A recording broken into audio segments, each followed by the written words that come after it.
സംസാരിക്കാൻ പോവുകയാണ്. 4 റമദാനോളം ഞാനിവിടെ നിന്നു. ഈ 4 റമദാനോളം ഞാനിവിടെ നിൽക്കുന്ന സമയത്ത്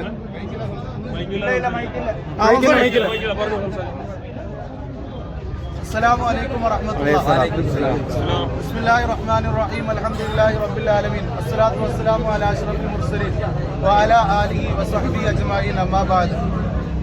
ഇവിടെ കമ്മിറ്റിയുടെ തീരുമാനപ്രകാരം ആ തീരുമാനത്തെ മാനിച്ചുകൊണ്ട് ഞാൻ ഈ പള്ളിയിൽ നിന്ന് ജോലിയിൽ നിന്ന് പിരിയുകയാണ്. കമ്മിറ്റിയുടെ തീരുമാനം ഈ ജോലിയുടെ പിരിയുന്ന സമയത്ത് ഞാൻ മദ്രസ പഠിപ്പിക്കുന്ന കുട്ടികൾ എൻ്റെ അടുത്ത് സങ്കടത്തോടുകൂടി പറഞ്ഞു, ഉസ്താദ് പോകുന്നതിൽ ഭയങ്കര വിഷമമുണ്ട്. അതേ പ്രകാരം തന്നെ ഉസ്താദ് പോയി കഴിഞ്ഞാൽ ഞങ്ങൾ മദ്രസയിൽ ഇനി പഠിക്കാൻ വരുന്നില്ല എന്ന് പറഞ്ഞു. ആ സമയത്ത് ഞാൻ പറഞ്ഞൊരു വർത്താനുണ്ട്, ഇവിടെ എനിക്ക് പുറത്ത് കുറേ പള്ളികൾ കിട്ടും, ജോലിക്ക് കിട്ടും, പക്ഷെ നിങ്ങൾക്ക് മദ്രസ ഒന്നേ ഉള്ളൂ, നിങ്ങൾക്ക് പള്ളി ഒന്നേ ഉള്ളൂ, നിങ്ങൾക്ക് മക്കാം ഒന്നേ ഉള്ളൂ. അപ്പം ആ മദ്രസയും മക്ബറയും പള്ളിയും ഒക്കെ പരിപാലിപ്പിക്കേണ്ടത്, അതിൻ്റെ ചുമതലകൾ ഏറ്റെടുത്ത് നടക്കേണ്ടത് എല്ലാവരും കൂടിയാണെന്ന് ഞാൻ ഓർമ്മപ്പെടുത്തുകയുണ്ടായത്. ഇവിടെ ഈ ഞാൻ എന്ന വ്യക്തി ഇത്രയും കാലം ജോലി ചെയ്യുന്നതിൻ്റെ ഇടയിൽ ഏതെങ്കിലും രൂപത്തിലുള്ള ഒരു സ്ത്രീ വിഷയമോ മദ്രസ കുട്ടികൾ ഉപദ്രവിക്കുന്ന വിഷയമോ സാമ്പത്തികമായിട്ടുള്ള പ്രശ്നങ്ങളോ ഞാൻ ഉണ്ടാക്കിയിട്ടില്ല. ഒരു മര്യാദപരമായിട്ടുള്ളൊരു രൂപത്തിൽ എന്നോട് വന്ന് പറയണം ഉസ്താദ് ഇവിടുന്ന് പോകണമെന്ന് പറഞ്ഞാൽ ഞാൻ പോവും, കടിച്ചു തൂങ്ങൂല. നിലവിൽ ഈ കൂട്ടത്തിൽപ്പെട്ട പല ആളുകളും എന്നോട് പറഞ്ഞു ഉസ്താദ് ഇവിടുന്ന് പോകരുത്, അതിന് വേണ്ട കാര്യങ്ങളൊക്കെ ഞങ്ങൾ ചെയ്തുതരാം, ഉസ്താദിന് കുത്തുബോധനോ ആരും അവിടെ കയറാതെ ഞങ്ങൾ കുത്തുബോധിക്കാന്ന് പറഞ്ഞു. ഇവിടെ നിയമപരമായിട്ട് ഒരു നോട്ടീസ് പീരീഡ് എന്ന് പറഞ്ഞ സാധനമുണ്ട്. 30 ദിവസം ഒരു ജോലിയിൽ നിന്ന് പിരിച്ചുവിടാനുള്ള അവകാശമുണ്ട്. 30 ദിവസം വരെ ഒരു പുതിയ ജോലി കണ്ടെത്താൻ ഇവിടെയുള്ള ആളുകളോട് യാത്ര പറയാനുള്ള അവസരമുണ്ട്. എനിക്ക് അങ്ങനെ ഞങ്ങൾ ചെയ്തു തരണം, നിയമപരമായിട്ട് നിങ്ങളൊന്ന് ചോദിച്ചു, ഞാൻ വേണ്ടാന്ന് പറഞ്ഞു. അതേ പ്രകാരം തന്നെ ഇവിടെ നിന്ന് ഈ മഹലിൽ നിന്ന് ഒരംഗമെങ്കിലും ഈ ഉസ്താദ് ഇവിടെ നിൽക്കണമെന്ന രൂപത്തിൽ വഖഫ് ബോർഡിൽ പെറ്റീഷൻ വെച്ച് കഴിഞ്ഞാൽ ഇവിടെ ഒരു തെരഞ്ഞെടുപ്പ് നടത്തി ആ ഉസ്താദ് നിൽക്കണോ വേണ്ടയോ തീരുമാനിക്കാൻ പറ്റും. ഇങ്ങനെയുള്ള പലതരത്തിലുള്ള നിയമപരമായിട്ടും അല്ലാതെയും ഏത് രൂപത്തിൽ ഉസ്താദിനെ സഹായിക്കാമെന്ന് പറഞ്ഞു വന്നിട്ടും ഞാൻ പറഞ്ഞു ഞാനിവിടെ നിൽക്കില്ല, ഈ വെള്ളിയാഴ്ച കഴിഞ്ഞാൽ ഞാനിവിടെ ഖത്തീബല്ല, ഞാൻ പോകും. കാരണം ഞാനിങ്ങി ഇവിടെ നിന്ന് കഴിഞ്ഞാൽ ഈ മഹലിൽ 2 തട്ടാകും.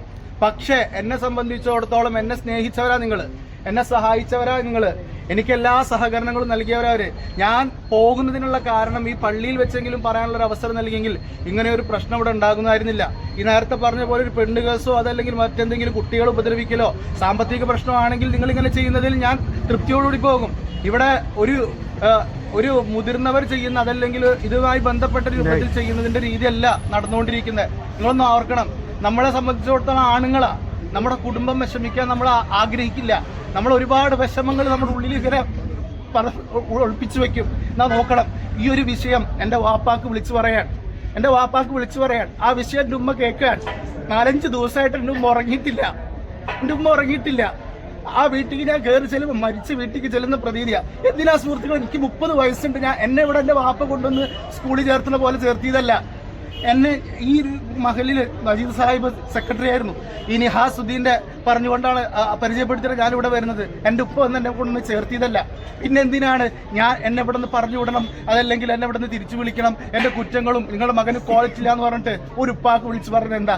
എത്ര തെമ്മാടിയായ മോനാണെങ്കിൽ ആ ഉപ്പാക്ക് വിളിച്ചു പറഞ്ഞാൽ ആ ഉമ്മത് കേട്ട് കഴിഞ്ഞാൽ എത്ര വിഷമിക്കും, എത്ര സങ്കടപ്പെടും എന്ന് ആലോചിച്ച് നോക്കി. അതിന് മാത്രം എന്ത് തെറ്റാണ് ഞാൻ ചെയ്തത്?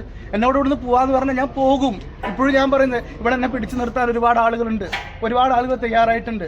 പക്ഷെ ഞാൻ ഇപ്പോഴും പറയുന്നു ഞാൻ ഇവിടുന്ന് പോകും. ഇത് നിങ്ങളുടെ മഹല്ലാണ്, ഈ മഹലിൽ നിങ്ങൾ തന്നെയാണ് തീരുമാനം എടുക്കേണ്ടത്. ഇവിടെ ഏത് ഉസ്താദ് നിൽക്കണം, ഏത് ഉസ്താദ് നിൽക്കണ്ട. ഇനിയിപ്പോൾ നിങ്ങൾ ആര് വന്ന് പറഞ്ഞാലും ഞാനിവിടെ നിന്ന് ഇൻഷാ അല്ലാഹ് പോകും. പക്ഷെ ചില കാര്യങ്ങൾ മനസ്സിലാക്കേണ്ടതുണ്ട്. ഒരു ഉസ്താദ് എന്ന് പറഞ്ഞു കഴിഞ്ഞാൽ 10 വർഷം 12 വർഷമൊക്കെ പഠിച്ച് ഒരു ജോലിക്ക് വേണ്ടി ഇറങ്ങുമ്പോൾ ദീനി ദഅവത്ത് ലക്ഷ്യം വെച്ചുകൊണ്ട് ഇറങ്ങാൻ, ഒരു തെറ്റ് കണ്ടാൽ ആ തെറ്റെന്താണെന്ന് കാണിച്ചു കൊടുക്കൽ ഈ ഉസ്താദിന്റെ കടമയാണ്.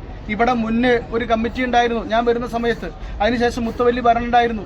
എനിക്ക് എൻ്റെതായ നിലപാടുകളും വ്യക്തിത്വവും ഞാൻ അവിടെയൊക്കെ കാത്തു സൂക്ഷിച്ചിരുന്നു. ഇവിടെ ഇപ്പോൾ ഈ ഒരു പ്രശ്നം ഉണ്ടാവാനുള്ള കാരണം കമ്മിറ്റിയിൽ നിന്ന് മദ്രസയിലേക്ക് ഒരംഗത്തെ തെരഞ്ഞെടുക്കണം, മദ്രസയുമായി ബന്ധപ്പെട്ട കാര്യങ്ങൾ നോക്കാൻ. അപ്പൊ ആ തെരഞ്ഞെടുപ്പിൽ അതിൻ്റെ ഒരു സുതാര്യത നഷ്ടപ്പെട്ടപ്പോൾ, നീതിയുക്തമല്ലാത്തൊരു തെരഞ്ഞെടുപ്പാണെന്ന് മനസ്സിലാക്കിയപ്പോൾ ഞാൻ ഇടപെട്ടു. ഇങ്ങനെ ഒരു ആരോപണം കൊണ്ട് ഒരാളെ മോശപ്പെടുത്താൻ പാടില്ല. ഒരു മോശപ്പെട്ട് ചിത്രീകരിച്ച് അയാളുടെ സ്ഥാനവും മാനവും കഴിയുന്നില്ല. എന്നെ കുറിച്ചൊരു തെറ്റായ കാര്യം എൻ്റെ കുടുംബത്തെ അറിഞ്ഞു കഴിഞ്ഞാൽ, എൻ്റെ മക്കൾ അറിഞ്ഞു കഴിഞ്ഞാൽ പിന്നെ ആ കുടുംബത്തെ എനിക്ക് വിലയില്ല. ഇല്ലാത്ത കാര്യം പറഞ്ഞുകൊണ്ട് ഒരാളെ ആക്ഷേപിക്കരുത്. ഇങ്ങനെയുള്ളൊരു തെറ്റ് ചൂണ്ടിക്കാണിച്ചതിന്റെ പേരിൽ എന്നെ പറഞ്ഞു വിടുകയാണ്. നിങ്ങളൊന്ന് ആലോചിക്കണം, ഈ ഒരു നിസ്സാരമായ കമ്മിറ്റിയുള്ളിൽ തന്നെ ചർച്ച ചെയ്ത് അവസാനിപ്പിക്കേണ്ട ഈ ഒരു വിഷയത്തിന്റെ പേരിൽ ഒരു ഉസ്താദിനെ ആ പള്ളിയിൽ നിന്ന് രാത്രിക്ക് രാത്രി തന്നെ പെട്ടിയെടുത്ത് പോകണമെന്ന് പറയുന്നത് ഏത് ന്യായമാണെന്ന് അറിഞ്ഞാൽ കൊള്ളാമെന്നുണ്ട്. ഈ ഒരു വിഷയം നിങ്ങളെ ധരിപ്പിക്കുക എന്നുള്ള ഒരൊറ്റ ലക്ഷ്യം മാത്രമേ എനിക്കിവിടെ ഉണ്ടായിട്ടുള്ളൂ. ഇവിടെ ഇപ്പൊ കൂടിയിരിക്കുന്ന പല ആളുകൾക്കും സത്യം എന്താണെന്നറിയില്ല. ഇവരൊക്കെ ഞാൻ പോകുമ്പോൾ ഇനി എന്നെ വേറെ രൂപത്തിൽ പലതും പറയും.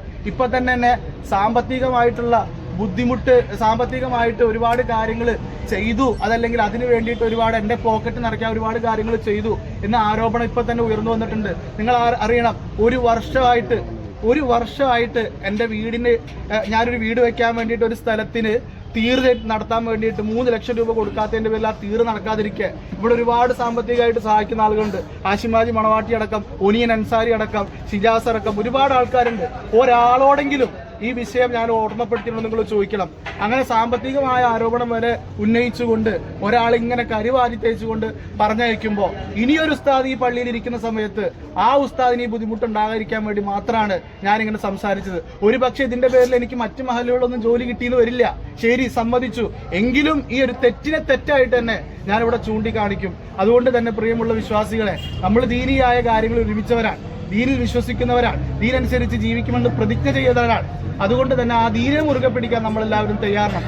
അതുകൊണ്ട് എൻ്റെ വാക്കിൽ നിന്നോ പ്രവൃത്തിയിൽ നിന്നോ ആർക്കെങ്കിലും എന്തെങ്കിലും മോശമോ ബുദ്ധിമുട്ടോ ഉണ്ടായിട്ടുണ്ടെങ്കിൽ നിങ്ങളെല്ലാവരും പൊരുത്തപ്പെട്ടു തരണമെന്നും എൻ്റെ കുടുംബത്തിനും എനിക്കും വേണ്ടി ദുആ ചെയ്യണമെന്നും എൻ്റെ മക്കൾ പട്ടിണിയാവാതിരിക്കാൻ വേണ്ടി പ്രത്യേകതകൾ കരുതണമെന്ന് ഓർമ്മപ്പെടുത്തുകയാണ്. അസ്സലാമു അലൈക്കും വറഹ്മത്തുള്ളാഹി വബറകാതുഹു.